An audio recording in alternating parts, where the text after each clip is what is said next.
everyone. I'm Stormtracker 16's meteorologist Anthony Bordenaro. Thank you so much for joining us on another edition of Stormtracker 16's Cloud to Ground.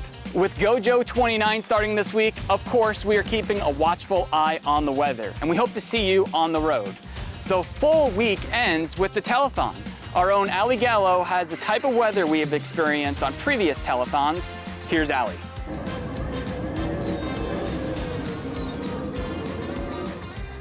GoJo 29 is wrapping up, but the St. Joseph Center Summer Festival and Telethon Weekend are just beginning.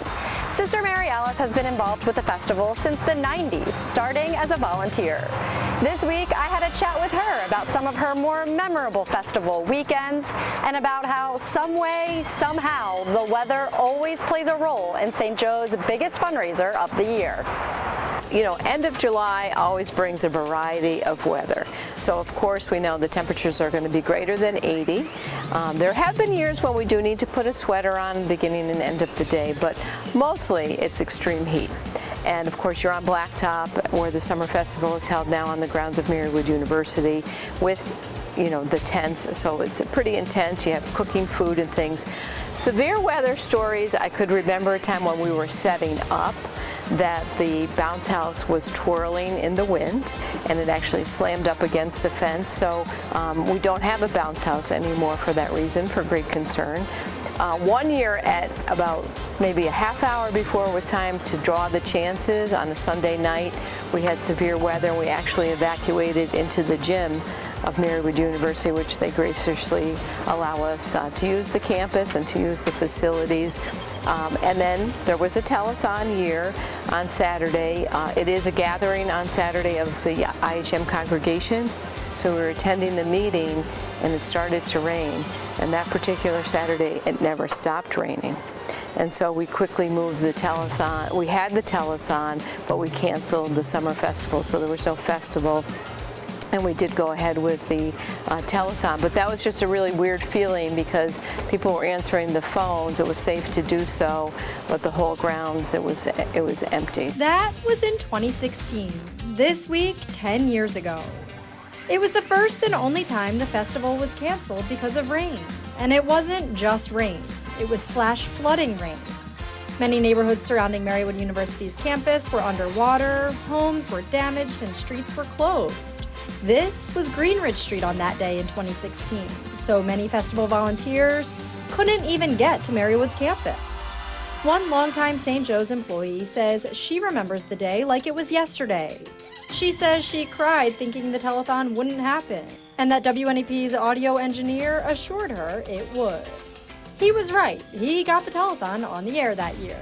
Of course, a lot of the volunteers couldn't come because there was flooding in different areas, and so the volunteers, the core group, I mean, that certainly is part of the message of the St. Joe's Summer Festival. These dedicated, diehard volunteers who were present, ready to start the fryers, ready to start cooking food, opening the sides of their tents. They were saying, no, we'll stay here, we'll answer the phones, and then the phone people, the telethon volunteers, didn't need to come.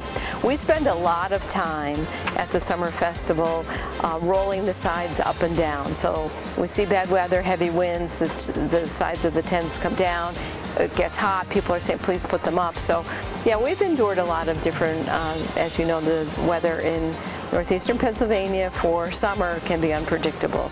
And Sister Mary Alice says people show up for the festival, but they of course show up for Joe too. And people wait in all kinds of weather. So they're outside, whether it's 95 degrees, whether it's raining, humidity, whatever it might be. People are waiting because they want to see Joe. They want to see everyone from WNEP who shows up. They want to buy the GoJo merchandise. So we're appreciative of everyone's generosity and concern for our mission. Could it be this weekend's weather is looking nearly perfect for a summer festival? Low 80s, low humidity, and lots of sunshine. But Sister Mary Alice says she knows even if that weren't the case, the folks of northeastern and central PA would still show up for the cherished summertime tradition. I think we're just so grateful for people who keep showing up. Sometimes people say, yeah, it's not the best weather, I'm going to get my food to take home, and of course we appreciate that as well. The St. Joseph Center Summer Festival is this weekend here on Marywood University's campus from 4 to 10 on Friday and Saturday and noon to 7 on Sunday. The telethon also this weekend here at Marywood from 7 to 9 on Friday and from 6 to 8 on Saturday. Joe ends his bike ride Friday evening here at the festival. Thanks for joining me this week. I'm Allie Gallo. Thanks, Allie. Let's hope the only record we break this year is the grand total check for St. Joe's. Of course, you can go to WNEP.com to find out how you can donate. Stick with us. Up next, me and Jeremy take a look at our backyard garden. We'll be back in just a minute.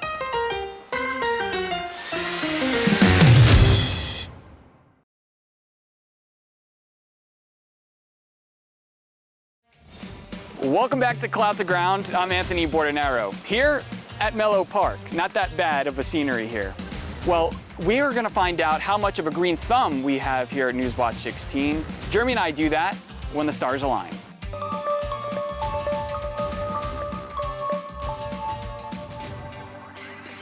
Hey everybody, I'm meteorologist Jeremy Lewan with Anthony Bordenaro.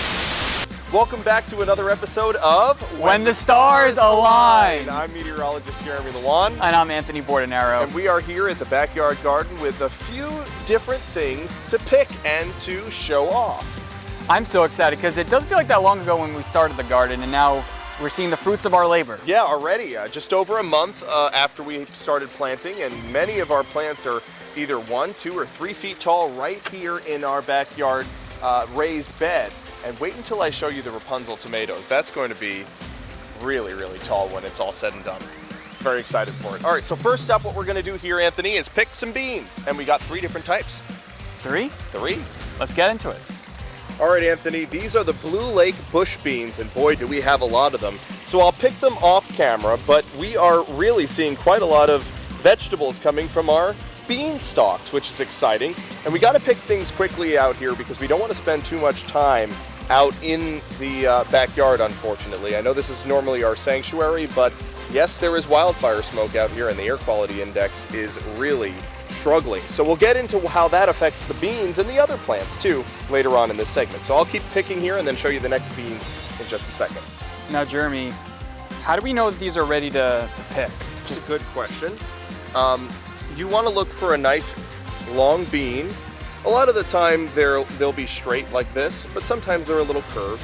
If they're about the size of your finger, that's how you know it's ready to be picked. But some of the bean stalks are a little bit smaller, like this one, and it only produces these smaller looking beans. So in that case, it's okay to harvest a smaller one because it won't get bigger than that. But yeah, that's how you know.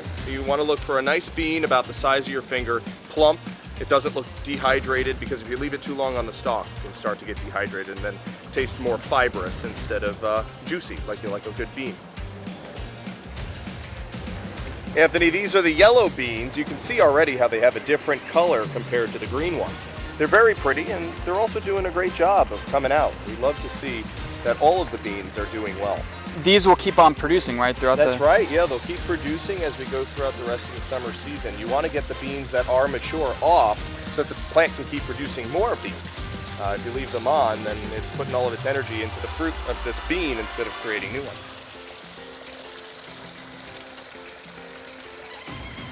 And of course, the beans are producing a lot right now, but we also have some tomatoes here, Anthony, where you got some on the Jersey tomato stalk. We have some sun sugars right here, and also the early girl coming out, but none of them are ready yet.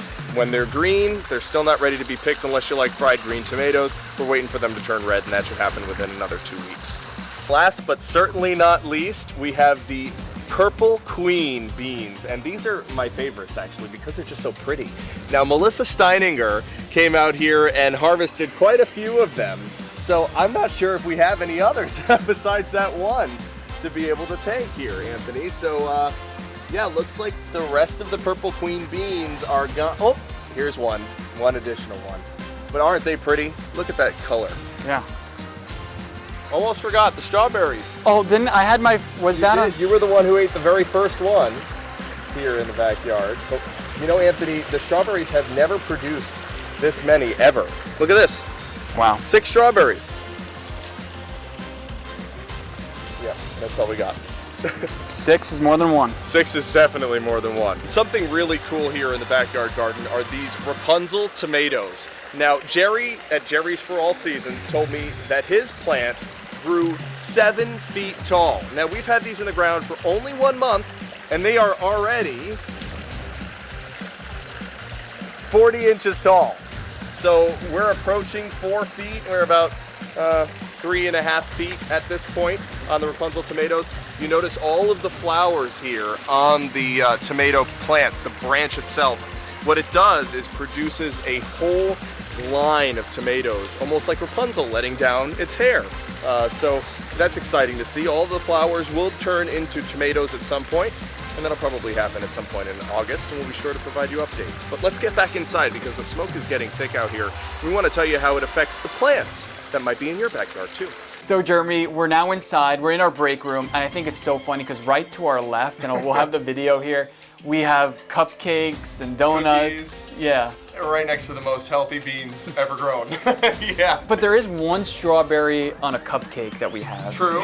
We have strawberries in the basket, so yeah. A little bit of healthy in the junk food. Yeah. So next we want to talk about the smoke that we're getting and how that affects our backyard garden. So obviously with the smoke, it limits the sun. It limits how the sun can penetrate through the smoke and the clouds and get to the plants. So that limits the photosynthesis that the tomatoes and all that can perform. And also with the smoke, it eliminates convection and eliminates the possibility of storm formation. So not getting the sunlight and not getting the water needed to... So that can reduce the growth of your plants during the summer season if you have wildfire smoke in the air. Yeah. It can also reduce the size of the fruits. So like the strawberries, you saw they were pretty small, might be because of the presence of wildfire smoke in the sky. Also, wildfire smoke contains these tiny pieces of soot and ash. That's called particulate matter. Of course, in meteorology, we learn about this. But we measure it by microns, the diameter of these pieces of particles in the air. And some of the diameters of these particles are finer than the diameter of a piece of human hair. So they're very, very small pieces that can get deep into your lungs. And similarly, they can get into the openings where the plants breathe and take in carbon dioxide to create photosynthesis. And that little hole, there's millions of them on the undersurface of leaves on plants, those holes are called stomata. And some of those stomata can get kind of cluttered by the particulate matter from the smoke. So all in all, the lack of rain, the lack of sunlight that's really strong and direct, and also the clogging of the stomata holes can reduce the growth on plants when you have wildfire smoke that's persistent in the atmosphere for quite a while. So just some ways that weather affects the plants. It doesn't just affect us humans. Yeah. Of course, it's best to stay indoors when air quality index is over 150 when it gets into that unhealthy or very unhealthy range. The plants don't have the option most of the time. Yeah, unless the human decides to bring the plants in, they can't take themselves up by the roots and come inside. Yeah. But speaking of plants, I wanted to share a really wonderful gift of vegetables. There are eggplant on here, radishes, corn, and it was given by Donna from Northumberland. You want to read that note? You made me read it last time. I hope I do it justice. So, hi Jeremy, I love watching your weather reports. You're the meat and potatoes kind of weatherman I like, including the celestial info as well. Keep up the splendid work. Love your fashionista qualities too. Mom and I can't wait to see what you're wearing each night. I know how much you love the garden. I thought of you when I saw this. Wear it in great gardener pride. I certainly am wearing it in great gardener pride. Thank you so much, Donna, for this fantastic gift. I love it, and I'll be wearing it on TV tonight. And Anthony, you have something to share too. Yeah, I did a story the other day at Camp Makwinakwa in Luzerne County in the back mountain, and they gave me this patch, and we'll zoom in and show you. They basically all summer long they're celebrating America's 250th, and I just thought it was so cool for them to think of me or something to give me. They're basically a camp for Girl Scouts. Our very own John Meyer's daughter and Rennie Workman's daughter, Celia, was there. I saw her in your news story. They got me a little bit wet too, and then they end up giving me a little gift at the end. So I thank you. It's like the Sour Patch Kids. First they're sour, then they're sweet. First they wet you up, and then they gave you the patch. I also let them do that, so they didn't ambush me. The same way you let me push you into the lake. Yeah. Yeah. Oh, don't! You better tell the viewers. That's the truth. Yeah. And that does it for this episode. Yeah.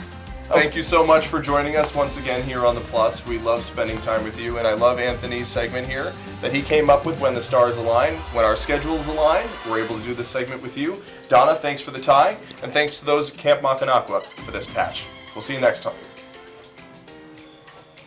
As you can see, the backyard garden is off to a pretty good start. Well, up next is Kurt. He has a climate question from kids right up after this.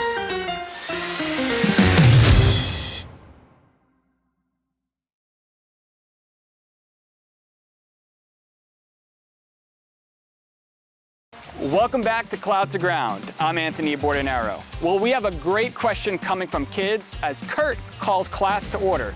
Teach, you got the floor.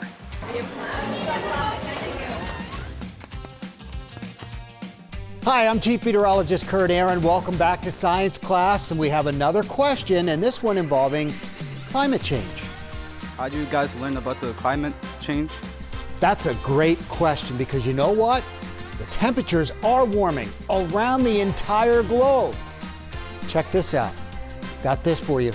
Global temperatures. This goes back to the 1850s, and you see over the last couple of decades how it's gotten red, plus 1.4 degrees.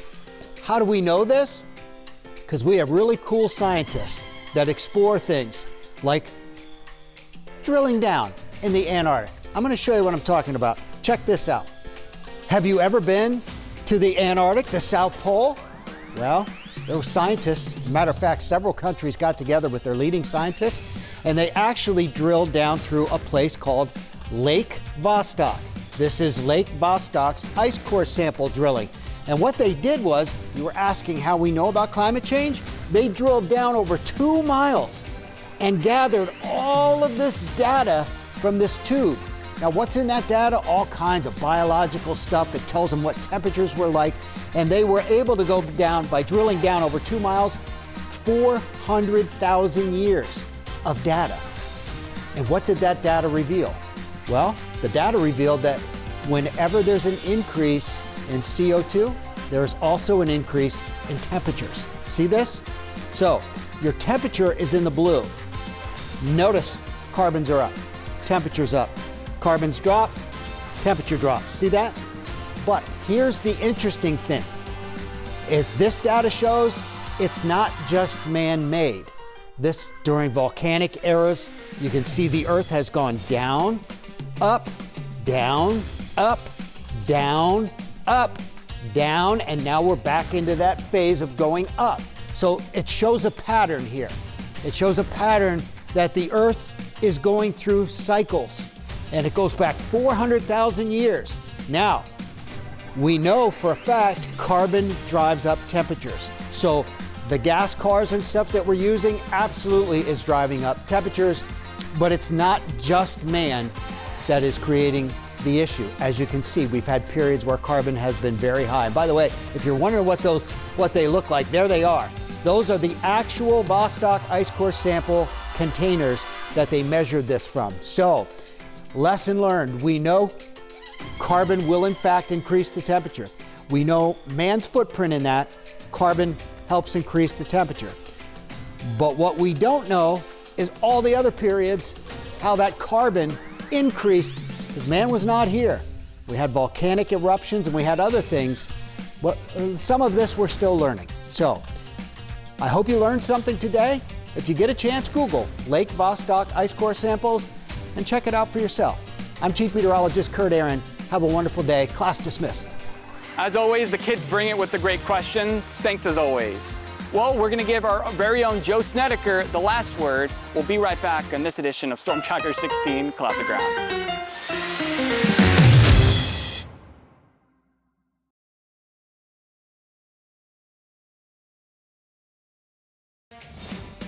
Finally, on today's Cloud to Ground, Joe has a chance at the last words with today's lightning round. Joe is taking a break from the pedals to give the questions the answers that you want to know most.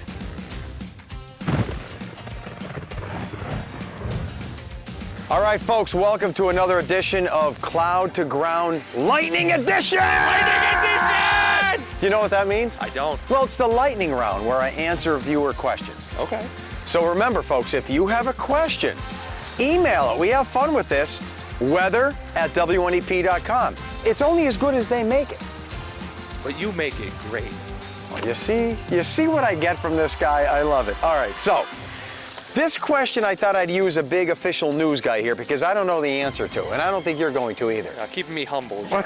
All right, Bev wants to know, your weather people all identify counties in groups such as the Northeast, the South Central, the Central. What determines the counties in each group, and what is Columbia County in? Ooh, good because you know, we question. have our weather breakdown, the northeastern counties, the central counties.